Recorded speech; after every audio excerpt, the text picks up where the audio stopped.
And we're micro-stamping bullets so law enforcement can have an easier time catching the criminals. And we're closing loopholes so the firearms that are being so cleverly manufactured or altered cannot evade our laws anymore. There's more to do. Thoughts and prayers won't fix this, but taking strong action will. And we'll do that in the name of the lives that have been lost, for the parents who will no longer see children stepping off a school bus, spouses won't see their husband and wife coming back from the grocery store. The lives have been altered forever because just too many families have been destroyed, shattered, because of targeted gun violence, but also the random gun violence that occurs on our streets every single day.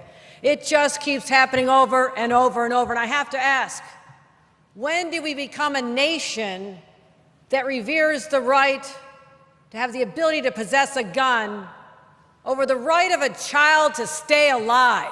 When did that happen?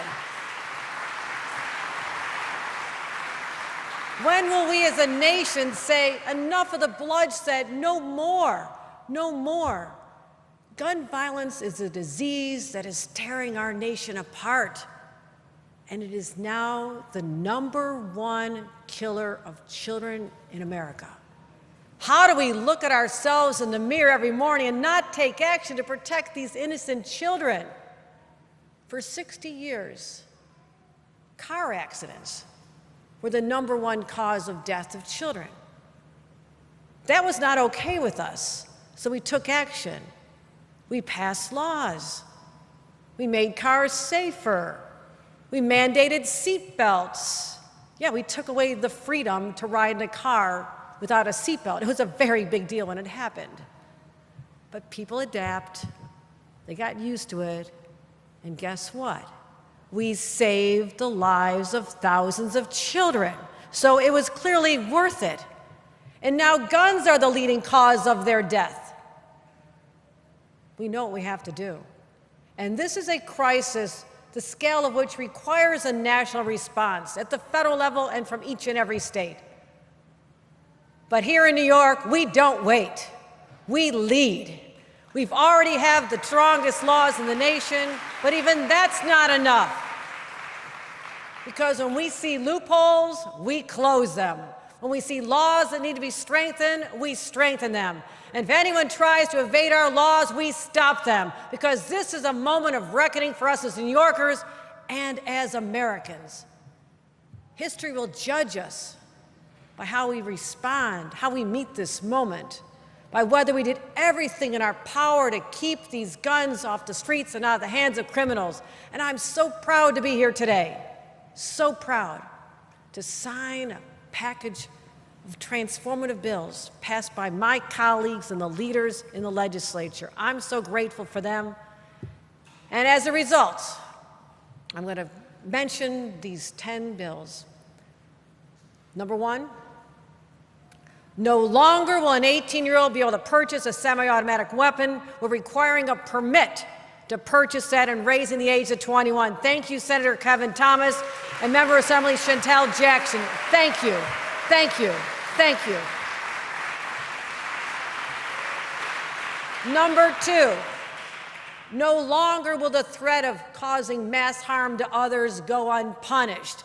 Thank you, Senator Todd Kaminsky. Thank you, Assembly Member Monica Wallace.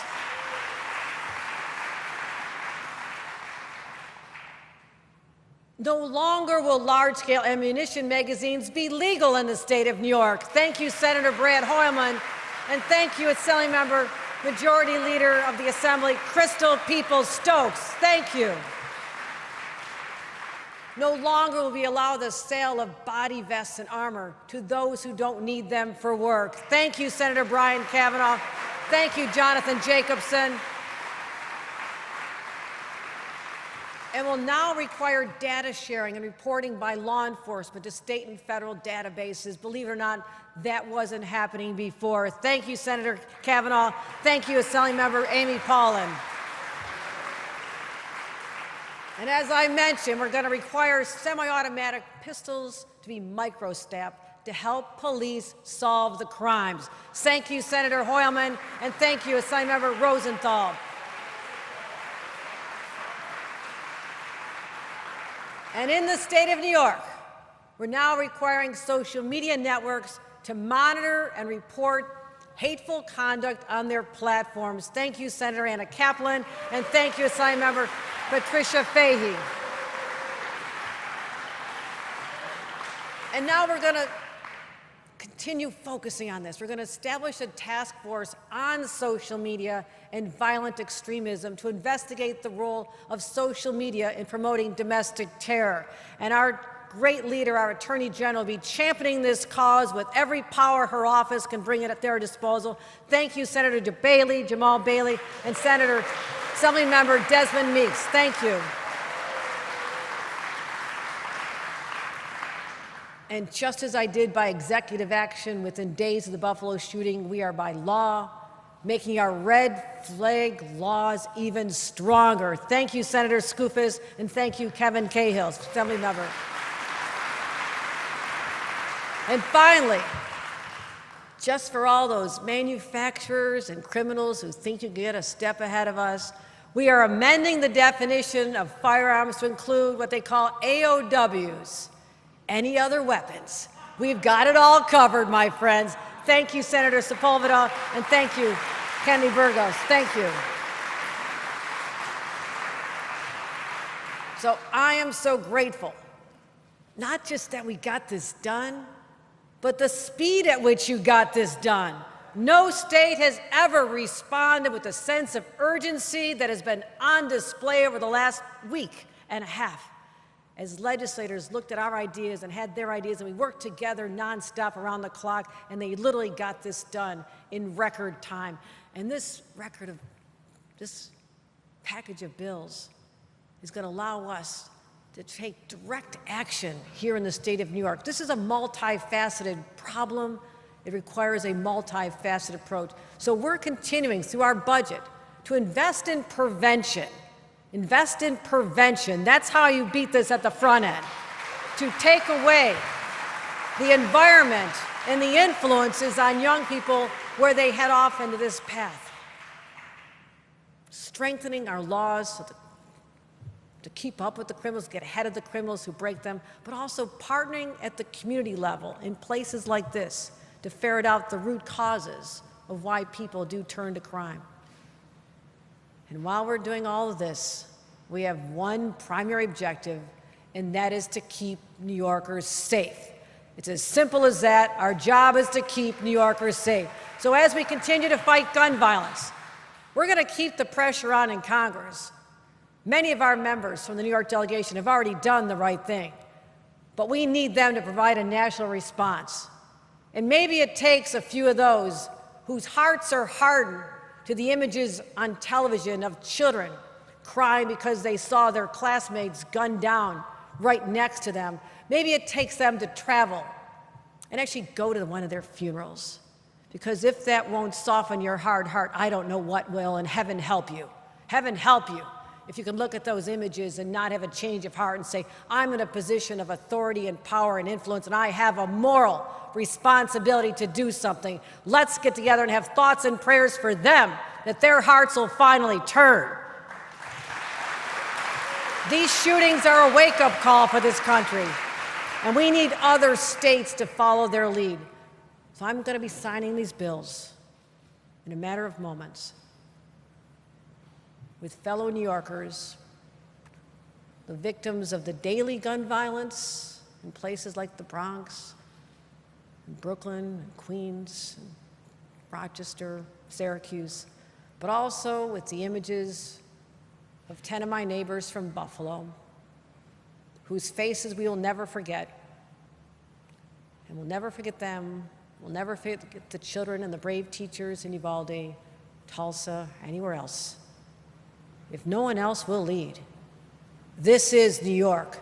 That's what we do best. We do lead, and they will not have died in vain. We will not grow complacent. We will not grow numb. Will not tolerate inaction and be content any longer. I'm a person of faith. My faith tells me that after I bow my head, we get to work. Today is a start. It's a start, and it's not the end. I will not rest until everything we can do in our power has been done to keep our kids, our families, our citizens safe. That is my commitment to you as we go forth from here. Let's sign some bills after you hear from great leaders. Thank you, everyone. Thank you.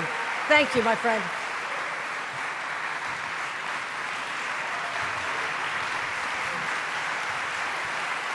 Please welcome to the podium Speaker Carl Hastie.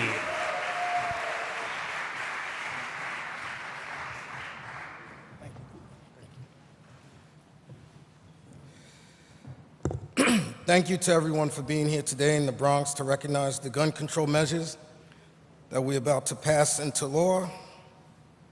I want to thank my partners in government, Governor Kathy Hochul, Lieutenant Governor Antonio Delgado, my wonder twin, Senate Majority Leader Andrew Stewart-Cousins, our great Attorney General Tish James, and Buffalo Mayor Byron Brown for being here today. I also want to thank our Assembly Majority Leader Crystal Peoples-Stokes, the members of our Western New York delegation, and in fact, all of my Assembly colleagues for prioritizing this legislation.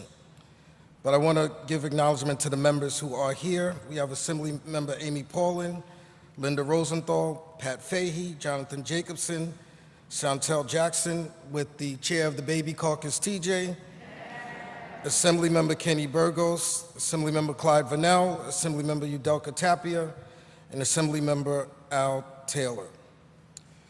A special thank you to Assemblymembers Cahill, Paulin, Rosenthal, Fahey, Wallace, Jacobson, Kenny Burgos, Chantel Jackson, Damon Meeks, who sponsored and worked tirelessly to pass these bills in the People's House. And it's fitting that we're holding this today in a place where families should be safe. Our schools should be a safe place.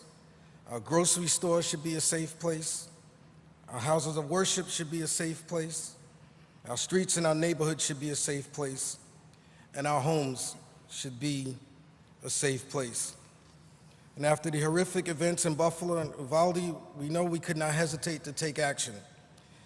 You know, I did go to Buffalo when the president was there, and it broke my heart that one of the families that I did interact with was the family of the man who was just going to get his son a birthday cake for his 3-year-old birthday. It's just heartbreaking, these stories. And then when we had our press conference in Albany, we keep lamenting how difficult these things are.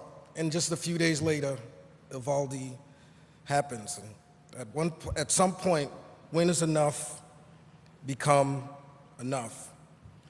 But this package of legislation will strengthen laws that we have on the books, help authorities better communicate with our federal partners about gun violence, and work to address the role social media plays in violence and acts of domestic terrorism.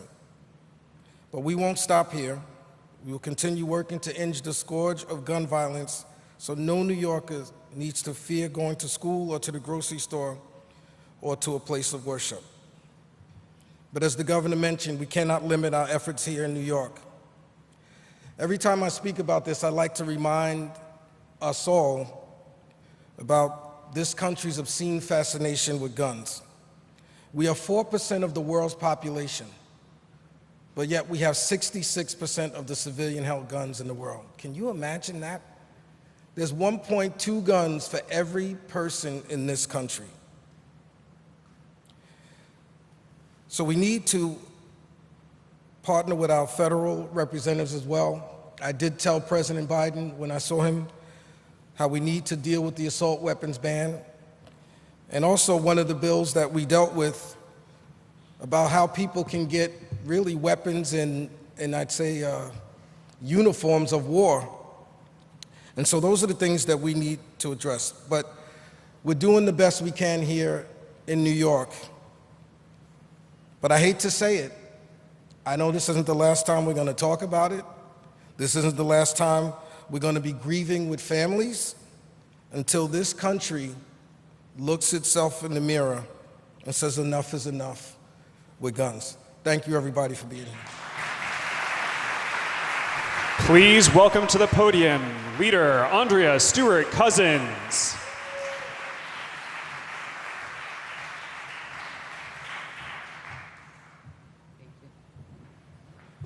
Good morning. See how good he was to me? That's why he's my wonder twin. Make sure. It's an amazing time to be able to lead. It is extraordinary to have a community that understands the gravity of this moment.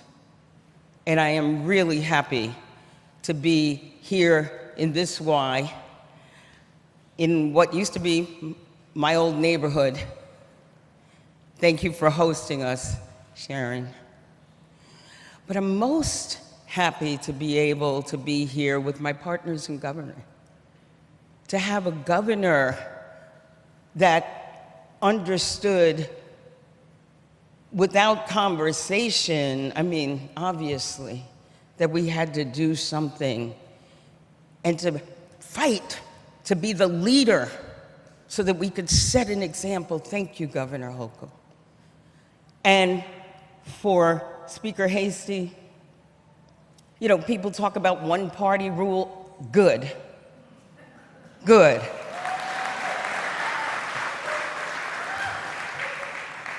If that's what it takes to confront what we know is a public health crisis of our time, good.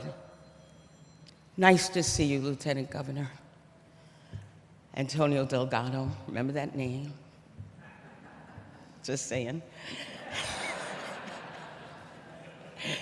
And of course, to be in the presence of my Attorney General, who you will speak to, but that's the other thing. You know, we give her so many jobs every time, like, oh, do this, do that. Sometimes we give her money too. But you know that when you give her a task, again, she understands the importance of it and gets right to it. And we know that if she has to defend us, she will. And she'll win.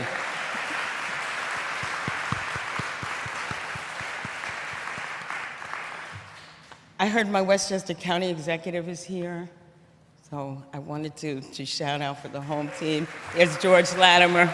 I'm not gonna let you be here. Yes, I gotta go home.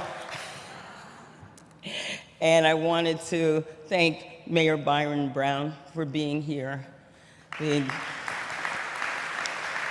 showed incredible leadership during a very, very difficult time. I too was able to go to Buffalo, and you know, we all had I was interacting with the daughter of the 86-year-old woman, and it's just unbelievable.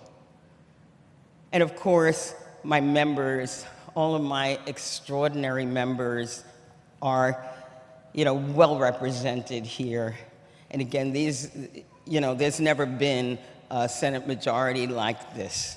So please, just stand up so people can see you. From Buffalo, Senator Tim Kennedy, Senator Sean Ryan, your own Senator Jamal Bailey, Senator Luis Sepulveda, all the way from Long Island, Senator Anna Kaplan, Senator Brad Hoylman, Senator Brian Kavanaugh, again from Long Island, Senator Kevin Thomas, and holding it down for Queens, Senator Leroy Comrie. What a privilege it is to work with my Senate colleagues and the Assembly members who make sure that when we say go, we go.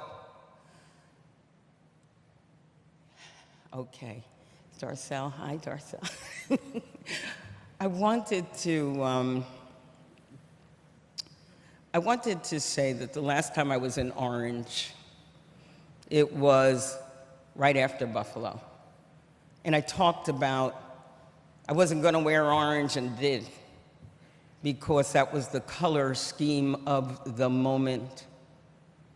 because of what happened to the 10 shoppers in the only supermarket in the desert on a Saturday afternoon.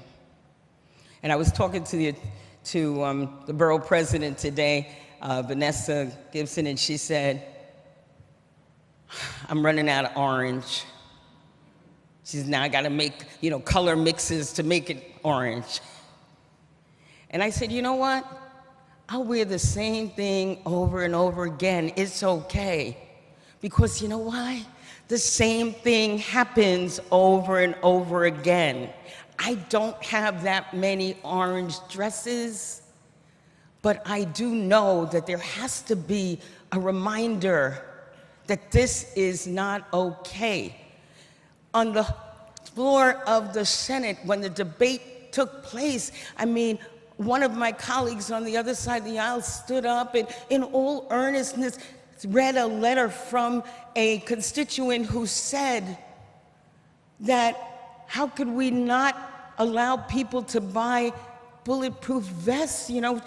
She puts her child in a bulletproof vest to go to school. Is that okay? Is that okay? Do I want to live in a world where with the lunchbox, with the toys that a child might bring, with the crayons, with the backpack, a bulletproof vest? This cannot be where we want to go.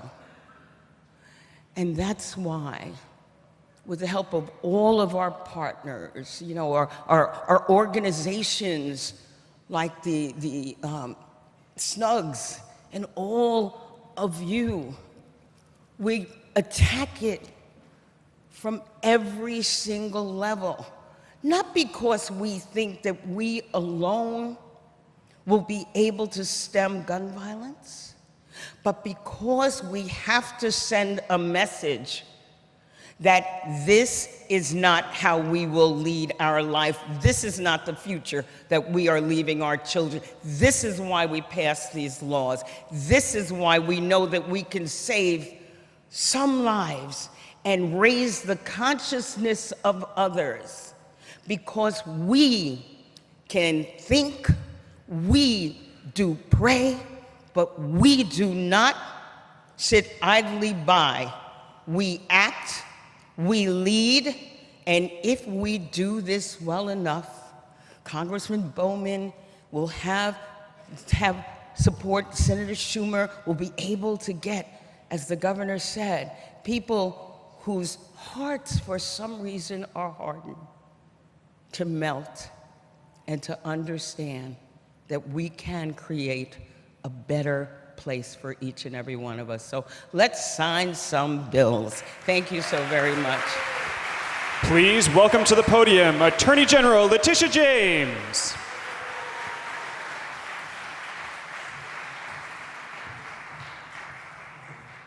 First, allow me to thank Speaker Hasty, because this is the building that Carl built.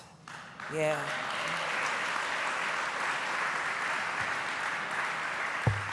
And this facility, along with SNUG and all of you who are out there who believe in preventing crime, this will go a long way in preventing gun violence as well. And so we thank you, Speaker Hasty.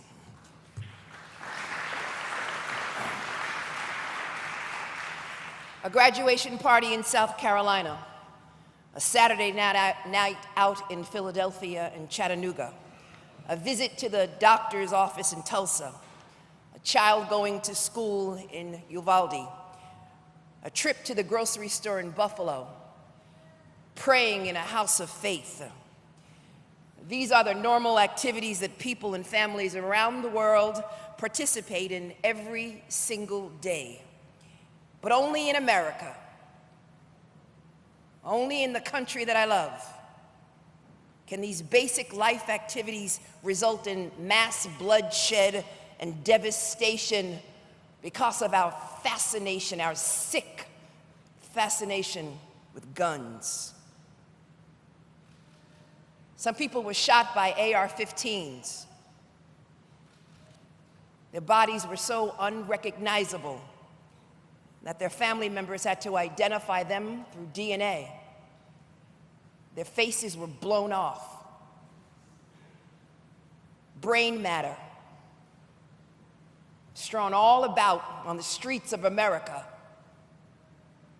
Some families had to cremate them because they could not recognize their loved ones. So I stand before you today, and I want to thank my governor,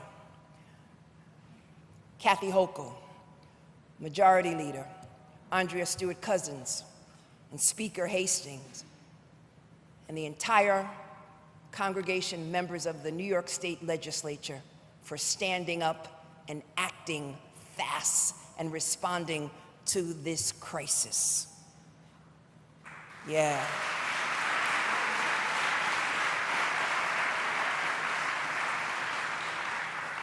"156 days into 2022, but we've already witnessed 246 mass shootings in America. And just this weekend alone, 15 people were killed, 60 more were injured, 8 states across the country because of guns, and 1 judge in Wisconsin was murdered. We've all grown too accustomed, too numb to inaction after events like this, and we cycle through disbelief and grief and, yes, anger, only to be disappointed again and again and again when when members of a feckless, spineless, reckless party known as the GOP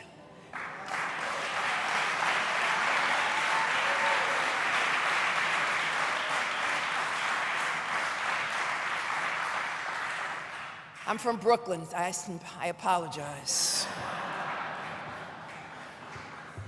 But we all know that New York is different, Governor.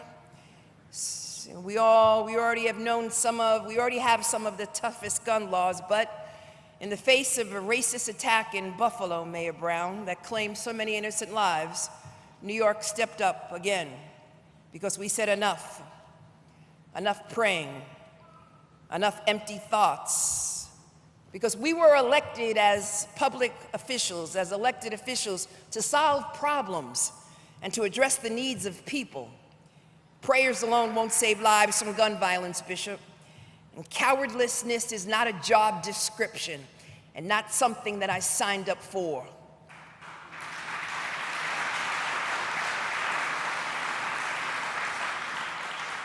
Now, public office requires a backbone and a spine and courage. And so today, New York is acting, and we are taking basic common sense steps to protect our residents as our responsibility and our right. And these new laws today will ensure that we have more robust protections to stop people who pose a danger from obtaining guns. Individuals cannot buy bullet-resistant body vests without a real need and cause. You must be 21 years old to apply for a license before getting a semi-automatic rifle. But as we saw in Buffalo and in Charleston and Pittsburgh and in Orlando and in so many instances, there is a motive that develops first. Fueled by hate and enabled by the dark corners of the internet, social media platforms provide an unchecked vehicle for these dangerous and corrosive ideas to spread. In my office, we are already investigating the role these companies played in the attack in Buffalo. But with these new laws signed today, we will be able to expand our work to study and to address this growing threat. Time and time again, we have seen the real-world devastation that is born of these dangerous and hateful platforms. And we all know that there is no exception, First Amendment exception to hate, but hate plus incitement is where we step in. And we must do everything in our power to shine a spotlight on this alarming behavior and take action so it won't happen again. And yes, my office, we will be ready to defend these laws against any challenges, because the Second Amendment, to all those who think, all those drunk with power, who think that they will challenge these laws, let me tell you that the Second Amendment is not absolute. New York will lead.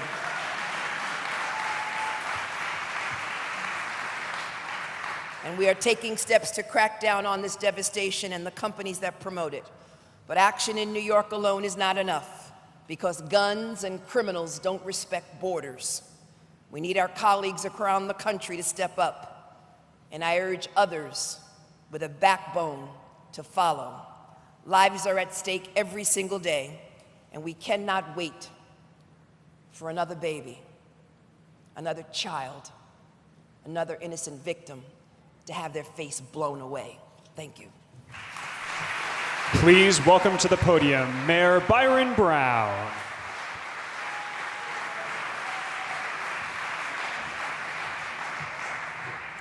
Good morning. As mayor of the city of Buffalo, nothing would have stopped me from being here with you today on this very important moment.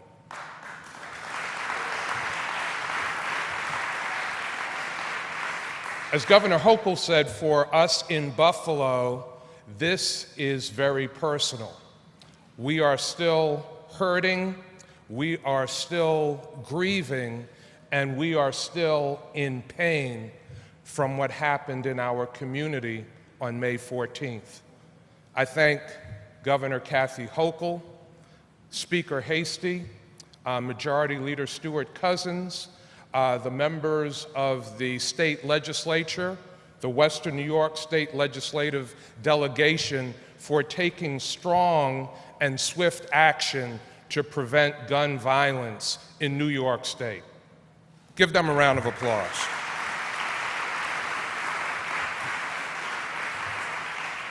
In Buffalo, in the Bronx, in Brooklyn, all across New York State, all across this nation, people deserve to be safe going about their daily lives.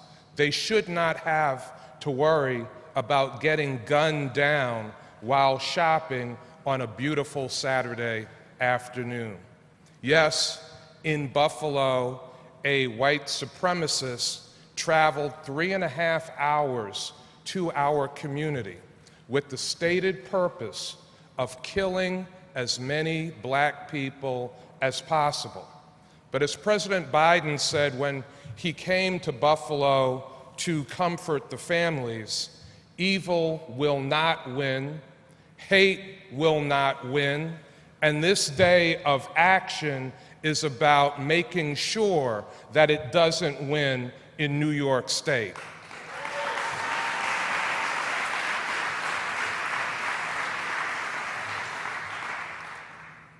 Governor Hochul said that we do not want the victims in Buffalo, Uvalde, in Philadelphia, any place else across the country where this has happened to have lost their lives in vain. This package of legislation will make New Yorkers safer, but I am also hoping that it will send a message to states all across this nation, to the lawmakers in Washington, that enough is enough, and the time for real, sensible gun reform at the federal level is now.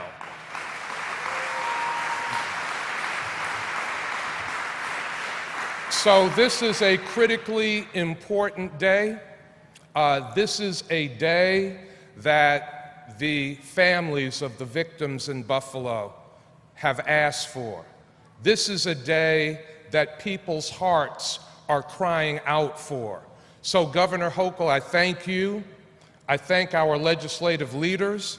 I thank the members of the state legislature here in New York for hearing the voices of the people, for hearing and feeling the pain that we are feeling in Buffalo and communities across this country that have experienced this kind of mass shooting carnage. Thank you for what you are doing today to make New York safer and to set an example for the rest of the nation. Thank you very much.